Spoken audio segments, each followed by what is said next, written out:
mundo ng tennis, isang makasaysayang tournament ang nakatakdang idao sa Pilipinas sa kauna-unahang pagkakataon, ang Philippine Women's Open na opisyal ng bahagi ng WTA calendar at gaganapin sa Maynila sa susunod na taon.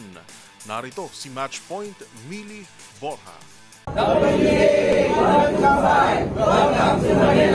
Kumpirmado na ang gaganaping kauna-unahang Philippine Women's Open sa Maynila sa susunod na taon. Kabilang na sa opisyal na kalendaryo ng WTA ang naturang kompetisyon na magtatakda ng kauna-unahang WTA 1-5 tournament dito sa Maynila. Idaraos ang Manila Open mula January 26 hanggang 31, 2026 sa hard courts at magtatampok ng 32-player singles draw at 16-team doubles field. Ang kabuuang prize commitment nito ay nasa $115,000.